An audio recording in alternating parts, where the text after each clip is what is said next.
بسم اللہ الرحمن الرحیم، والصلاۃ والسلام علی خاتم النبیین وعلی آلہ وصحبہ اجمعین۔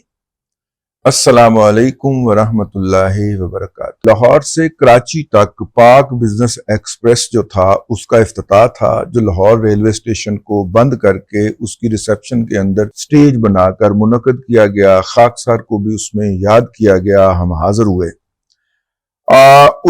یہ ریک نے بنایا تھا، ٹرین تو بہت پرانی ہے اور پبلک پرائیویٹ پارٹنرشپ کے تحت چلنے والی یہ پاکستان ریلوے کی پہلی ٹرین تھی، جس کے اندر جس کمپنی نے یہ ٹرین ٹیک اوور کی تھی اس نے اس کا ریک جو تھا وہ ری میک بھی کروایا تھا انویسٹمنٹ کر کے، اور پاکستان ریلوے کے اندر جو جدید سہولیات ہیں ان کا کنسپٹ دیا گیا تھا، وہ اس کی بات ہو رہی ہے جو اس کا اب نیا ریک بنوایا گیا، اور نیا ریک بنوا کے تو اس کو لاہور اور کراچی کے درمیان چلایا گیا۔ تو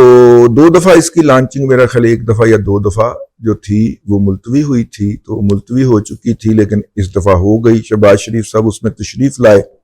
مہمان خصوصی کے طور کے اوپر، اگرچہ اطلاع یہ تھی کہ مریم بی بی بھی آئیں گی، لیکن باوجود وہ حالانکہ ان کے چچا ہی ہیں پرائم منسٹر، لیکن وہ ان کے پروٹوکول کے لیے اکثر جگہوں کے اوپر نہیں جاتی، ابھی سلاب میں وہ پائی گئی ہیں لیکن ادروائز وہ نہیں جاتی، تو شاید اس وجہ سے بھی نہ گئی ہوں، ہم کیا کہہ سکتے۔ تو اعلان اگرچہ یہ تھا کہ مریم بی بی بھی آ رہی ہیں، کم از کم انویٹیشن دینے والے نے ہمیں یہی بتایا، تو ہم جناب کشاں پہنچے وہاں پہ، تو خیر وہاں پہ مریم بی بی تو نہیں آئی، لیکن حنیف عباسی صاحب نے اپنی داستان غم سنائی، اور وہ داستان غم تھی کہ جناب میرے وزیر بنانے کے بہت زیادہ مخالف تھے اور آپ پر بہت دباؤ تھا، لیکن میں آپ کی قیادت کو سلام پیش کرتا ہوں کہ آپ نے وہ دباؤ جو تھا وہ اپنے اوپر نہیں آنے دیا، اور مجھے کہا کہ جائیں یہ وزارت آپ کا انتظار کر رہی ہے، تو آپ جو ہے جا کے یہاں پہ کام کریں۔ اور میں نے یہ تو بات جو ہے یہ ہمیں ریلوے کے اندر سے بھی پتہ چلی، جرنلسٹ جو ریلوے کور کرنے والے صحافی ہیں انہوں نے بھی بتائی، 1-2 کانٹریکٹر نے بھی بتائی کہ حنیف عباسی صاحب جو ہے وہ 18 گھنٹے دفتر میں بیٹھ کے میٹنگز کر رہے ہوتے ہیں، نیگوسیشنز کر رہے ہوتے ہیں، اور ریلوے کے کام کو آگے چلا رہے ہوتے ہیں۔ یعنی اب اگر فائلیں جو پچھلے 2.5 3 4 سال سے نہیں 2.5 3 4 سال سے نہیں، سعد رفیق کے بعد وہ جو پہنچی ہیں فائلیں یا رکی ہوئی تھیں خواجہ سعد رفیق کے بعد سے، وہ سارا کا سارا بیک لاگ نکال رہے ہیں، بلکہ اب تک نکال چکے ہوں گے جب میں آپ کے ساتھ اس ویلاگ میں ہوں۔ اس موقع کے اوپر حنیف عباسی صاحب کا بڑا پن ہے کہ انہوں نے اپنے بڑے بھائی منہ بولے بھائی خواجہ سعد رفیق کو یاد کیا اور کہا کہ جی ان کا دور بہت سنہرا دور تھا، اور جو امریکن انجن انہوں نے امپورٹ کیے ہیں اسی کی وجہ سے ریلوے آج چل رہا ہے، ورنہ نہ چلتا۔ تو میرا مطلب ہے بڑے ظرف کی بات ہوتی ہے کہ آپ کسی عہدے پہ بیٹھے ہوں اور اپنے سے پہلے والے کی آپ اتنی بھرپور تعریف کریں، ٹھیک ہے۔ پھر پرائم منسٹر نے بھی بعد خواجہ سعد رفیق صاحب کی تعریف کی، جس پہ خواجہ سعد رفیق پھر ان کا شکریہ ادا کرنے بھی گئے، لیکن اچھا مجھے یہ سمجھ نہیں آئی اس دن یہ بات کہ شہباز شریف صاحب پر نواز شریف کے علاوہ کس کا دباؤ ہو سکتا ہے، اور اگر نواز شریف صاحب حنیف عباسی کو منسٹر نہیں بنانا چاہ رہے تھے تو حنیف عباسی صاحب نہیں بن سکتے تھے، اس کا مطلب ہے شہباز شریف کے اوپر نواز شریف کا دباؤ تو نہیں تھا، تو پھر کس کا دباؤ تھا؟ وہ پتہ لگ گیا اسمبلی کے اندر انہوں نے حنیف عباسی صاحب نے جس طرح خواجہ آصف صاحب کا نام لیے بغیر ان کی تروڑ پن کی ہے، ٹھیک ہے نا، ان کے اوپر تنقید کی ہے۔ مسئلہ کیا ہے؟ وہی کوئی کنٹریکٹر کمپنی ہے اور اس وقت جو ہے وہ سیالکوٹ اور ساہیوال کے اندر بنا رہی ہے سڑک، اور یہ پاکستان کو ان دونوں شہروں کے لیے باہر سے خاص طور پہ یہ ہوتا ہے نا کہ فلاں شہر کو فلاں کا برادر قرار دے دیا جائے، یہ دیتے ہیں نا ہم، تو جو برادر سٹی ہوتا ہے وہ پھر کہتا ہے کہ یار تو میرا بھائی بن گیا، منہ پولا بھائی بنیا، تو کچھ اپنے لات بھی بہتر کر، ٹھیک ہے، آپ کا سیوریج کے لیے ہم کو تھوڑے سے $4 دے دیتے ہیں، آپ کی سڑکوں کے لیے ہم دے دیتے ہیں، تو یہ وہ فنڈ آیا ہوا ہے۔ کچھ لوگ کہتے ہیں ایشیا ترقیاتی بینک کا فنڈ ہے، کچھ لوگ کہتے ہیں ساہیوال والے کہتے ہیں جی کو برادر سٹی کو مانچسٹر کے کیڑا قرار پایا سی ساہیوال دا، تو اس کا ان کی میونسپل کارپوریشن نے فنڈ بھیجا ہوا، لیکن بھیجا ہوا ہے۔ اس کا کانٹریکٹ جو ہے وہ ڈونر کمپنی ایوارڈ کرتی ہے۔ جس طرح دیکھیے نا، میں آپ کو اس کی مثال دوں کہ مفتاح اسماعیل صاحب جو ہیں انہوں نے ایک اقوام متحدہ کا پروگرام تھا، اس کے تحت ایسے فوڈ سپلیمنٹ فراہم کیے جو ان کی کمپنی نے بنائے تھے، اسماعیل سنز میرا خیال لمیٹڈ یا اسماعیل لمیٹڈ، ٹھیک ہے، وہ بناتی ہے یہ ٹافیاں گولیاں وغیرہ کے علاوہ یہ سپلیمنٹ بھی بناتی ہے. تو وہ کوئی 100 ارب کا کانٹریکٹ تھا یا اتنا ایک کانٹریکٹ تھا، اقوام متحدہ نے دینا تھا. جب وہ وزیر خزانہ تھے اور وہ اس کی اپروول دے رہے تھے، اس وقت ان کی کمپنی وہ مال بنا رہی تھی، تو انہوں نے اقوام متحدہ کے اس ٹینڈر پروسیس میں یا یونیسکو کے اس ٹینڈر پروسیس کے اندر کوالیفائی کیا اور وہ سامان فراہم کیا. اب جب مفتاح اسماعیل صاحب ٹیلی ویژن پہ بولنے سے باز نہیں آ رہے تھے تو حکومت نے ان کا اپنی طرح سے مکو ٹھاپنے کے لیے یہ بات پبلک کر دی کہ دیکھیے یہ تو کانفلکٹ آف انٹرسٹ تھا، آپ جب فنانس منسٹر تھے تو آپ کیسے آپ کی کمپنی کر سکتی تھی. بھائی جان اگر تو وہ یا اس وقت کی حکومت پاکستان، میں نے معاملے کو سٹڈی کیا، میں نے کہا اگر حکومت یہ الزام لگا رہی ہے تو اس کا اگلا مرحلہ کیا ہو سکتا ہے. تو میں نے اس معاملے کو سٹڈی کیا تو پتا چلا کہ وہ کانٹریکٹ تو حکومت نے دیا ہی نہیں، وہ کانٹریکٹ ایوارڈ کیا ہے یونیسکو نے یا جو بھی ادارہ تھا اس کا، اقوام متحدہ کا ادارہ تھا، ٹھیک ہے، اس نے کیا ہے. تو ورلڈ ہیلتھ فوڈ پروگرام کے تحت شاید تھا یہ، کیونکہ وہاں پہ تھر کے اندر بہت سارے بچے زچگی کے دوران یا زچگی کے فوراً بعد فوت ہو جاتے تھے، تو اس کا مطلب تھا کہ ماں کا جسم جو ہے ان کو پراپر فیڈ نہیں کرتا، تو ماں کو صحت دینے کے لیے یا ماں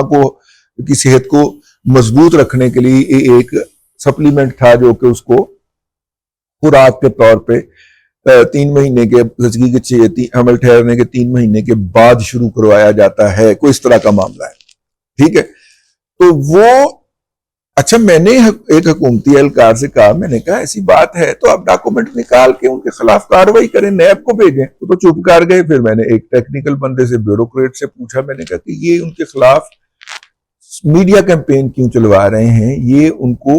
نیب کو کیوں نہیں بھیجتے. انہوں نے کہا سر اقوام متحدہ کا اپنا آڈٹ پروسیجر ہے، اقوام متحدہ کا اپنا وہ کانٹریکٹ اوارڈنگ ہوتا ہے، حکومت پاکستان کی تو اس میں سے ہی کوئی نہیں ہوتی. تو جب حکومت پاکستان کا خرچہ نہیں ہے،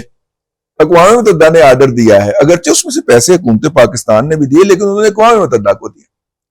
باقی انہوں نے اپنے پاس سے لگائے ہوں گے. تو جب حکومت پاکستان کا اس میں کوئی خرچہ براہ راست خرچہ ہی نہیں ہے تو حکومت پاکستان اس کے خلاف کارروائی بھی نہیں کر سکتی. یہ اقوام متحدہ کارروائی کرے گا یا اس کی سفارش کرے گا تو وہ ہوگی. تو یوں مفتاح اسماعیل صاحب بچ گئے. یہ جو ZKS یا ZKB جو بھی ہے، یہ جو سیالکوٹ اور ساہیوال کے اندر بنا رہے ہیں سڑکیں اور سیوریج کا نظام، اس اصول کے تحت جو بنا رہے ہیں، ان کے اوپر بھی حکومت پاکستان کا کوئی کنٹرول نہیں، ٹھیک ہے. اور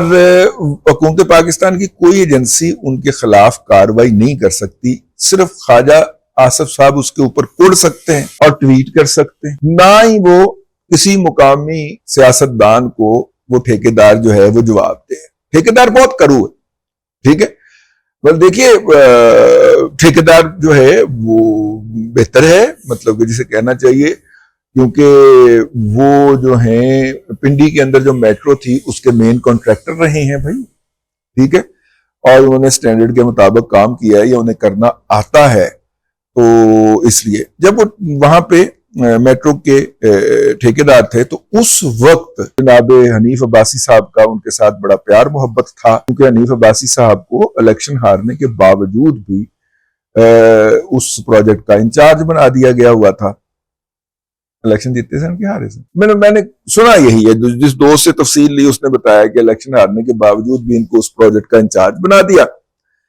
اور انہوں نے پھر یہ کیا، اپنا ان کے ساتھ تعلقات ہو گئے. تو اب چونکہ خواجہ صاحب نے ان کے دوست یا کلائنٹ کے اوپر تنقید کی تھی یا اس کے کام کو بے نقاب کیا تھا، یہ جو ٹھیکیدار ہیں یہ بیوروکریٹ کو خوش رکھنے کے حوالے سے ہیں، مشہور ہیں. پنجاب کے بہت سارے کانٹریکٹر کو لوئسٹ ہونے کے باوجود بھی اور مور کوالیفائڈ ہونے کے باوجود بھی اس لیے ڈسکوالیفائی کر دیا جاتا ہے کہ جتنا یہ بیوروکریٹ کو خوش کر سکتے ہیں یا ٹھیکہ لینے والے کو، سیاستدانوں کو منہ نہیں لگاتے. افغان ہیں، پرانے افغان ہیں، اب تو خیر پاکستانی ہو گئے ہوئے ہیں، لیکن سیاستدانوں کو منہ نہیں لگاتے، بیوروکریٹس کو اور ٹیکنوکریٹ کو خوش رکھتے ہیں. اور ان کا یہ جس ٹھیکے میں اپلائی کر دیں اس کا مطلب ہوتا ہے ٹھیکہ انہوں نے ملنا. تو اسی اصول کے تحت جو پنڈی کی میٹرو کا ٹھیکہ تھا وہ ان کو ملا تھا، اور جو ہے نتیجے کے طور کے اوپر ان کے عباسی صاحب سے تعلقات ہو گئے ہوں گے خوش کرنے کے. میں خوش کرنے کے حوالے سے نہیں کہہ رہا، مطلب کوارڈینیشن میں جب کام کرتے ہوتے ہیں تو اتنے تعلقات ہو جاتے ہیں، تو یہ تعلقات ہو گئے ہوں گے. تو اب سمجھ آیا کہ عباسی صاحب کو وزیر نہ بنانے کے حوالے سے اصرار کہاں سے آ رہا تھا. تو یہ پارٹی کے اندر جو ہے وہ جو اور یہ آج کا نہیں ہے، یہ ان کا اختلاف یا پیار و محبت، یہ بہت پرانا ہے، ٹھیک ہے نا، ہاں یہ بہت پرانا ہے. لیکن بہرحال وہ دونوں میاں نواز شریف کے ساتھ جڑے ہوئے ہیں یا شہباز شریف صاحب کے ساتھ جڑے ہوئے ہیں، تو ایک ہی پارٹی کے اندر مختلف خیالات کے آدمی ہیں، اور اتنی مخالفت ہو گئی کہ اسمبلی کے فلور کے اوپر حنیف عباسی صاحب نے تمام تر جو ہے وہ باہمی احترام جو ہوتا ہے اس کو تشتزبام رکھتے ہوئے، نہیں تشتزبام نہیں، تاکہ نسیاں پہ رکھتے ہوئے تمام جو باہمی محبت ہو سکتی ہے یا پارٹی ڈسپلن ہو سکتی ہے، انہوں نے فلور کے اوپر دبا کے رگڑا لگایا خواجہ آصف صاحب. مجھے اگرچہ یوتھر یہ فرما رہے ہیں، یوتھر تبصرہ نگاران اور سوشل میڈیائی جو ہرکارے ہیں، وہ تو یہ فرما رہے ہیں کہ جناب یہ جو ہے وہ کسی خاص ایجنڈے کے تحت حنیف عباسی سے کروایا گیا ہے. میرا جو ایکسٹمپور ہے کہ نہیں، دونوں کا کوئی ذاتی پرخاش ہے جس کو حنیف عباسی صاحب نے اس کور کے اندر پورا کرنے کی کوشش کی ہے. بہرحال میرا نہیں خیال اس طرح کی باتوں سے پارٹیاں کمزور ہوتی ہیں، میرا خیال ہے اس طرح کی باتوں سے پارٹیاں مضبوط ہوتی ہیں. باقی گروپوں کو بھی اسی طرح اس طرح کی باتیں اسمبلی کے فلور پہ یا جلسوں میں کر لینی چاہیے. زندگی کا کی پتہ آج ہوئے یا نہ ہوئے، حساب چکا دینا چاہیے، ٹھیک ہے. حنیف عباسی صاحب بہت جسے کہنا چاہیے عقل مند آدمی ہیں، کائیاں کا لفظ میں استعمال نہیں کیا، بہت عقل مند آدمی ہیں، اور انہیں یہ پتا ہوتا ہے کہ کون سی ضرب کس وقت کس جگہ پہ لگانی ہے. آپ کو پتا ہے اس وقت جب وہ قید ہوئے تھے اور قید کے بعد جب وہ باہر آئے تو میڈیا سے پردہ فرما گئے تھے، وہ کسی میڈیا چینل پہ نہیں آتے تھے، کسی کو انٹرویو نہیں دیتے تھے. تو وہ ان کو پتا ہوتا ہے حالات کیا ہیں اور حالات کی حساسیت کیا ہے اور حساسیت کے مطابق کیسے چلتے ہیں. وہ خواجہ آصف کی طرح کے میری طرح کے بندے نہیں ہیں کہ جیڑا منہ چ گل آئی بول دیتی ہے، اور جو ہے وہ جو ہے کہہ کے تو بول دی. حنیف عباسی صاحب اس حوالے سے بہت حساس آدمی، تو ویسے ذاتی ملاقات کے اندر وہ بہت برداشت کا بھی مظاہرہ کرتے ہیں. میں نے آج کل ان کے انٹرویوز بھی دیکھے، پتہ نہیں اس معاملے کے اندر وہ برداشت کا مظاہرہ کیوں نہیں کر پائے. وہ پرانا سکور تھا جو انہوں نے سیٹل کیا ہے خواجہ صاحب کے ساتھ. وہ جو انہوں نے تقریر میں لاہور ریلوے اسٹیشن میں کہا تھا کہ کچھ لوگوں نے ڈٹ کے ان کے وزیر بننے کی مخالفت کی تھی، تو اس دن اسمبلی کے فلور پہ کھڑے ہو کے انہوں نے بتایا کہ وہ لوگ کون تھے. ذرا ہمیں تمکیری جائی سی، میرا اپنا انالیسس اس میں زیادہ ہے، تمکیری ہے. حنیف عباسی صاحب جو ہیں وہ بھائیوں کی، چھوٹے بھائیوں کی طرح ہیں. اگر ان کی دل آزاری، اور خواجہ صاحب تو تمہیں پایا نا، پھر وہ جو ہے، میں ان دونوں پارٹیوں میں سے کسی کے ساتھ نہیں ہوں اور دونوں کے ساتھ، تو اس لیے دونوں کو اگر شکوہ ہو تو مجھے براہ راست کر لیجئے گا. تو لیکن میرا یہ تجزیہ ہے کہ مجھے یہ لگا ہے. آپ کو کیا لگا نیچے آگے فیڈ بیک میں ضرور لکھیے گا. اب تک کے لیے اتنا ہی. اگلے ولاگ کے اندر پھر حاضری ہوگی. اللہ تبارک و تعالیٰ آپ کو آسانیاں عطا کرے اور آسانیاں خلق خدا میں تقسیم کرنے کی توفیق عطا کرے.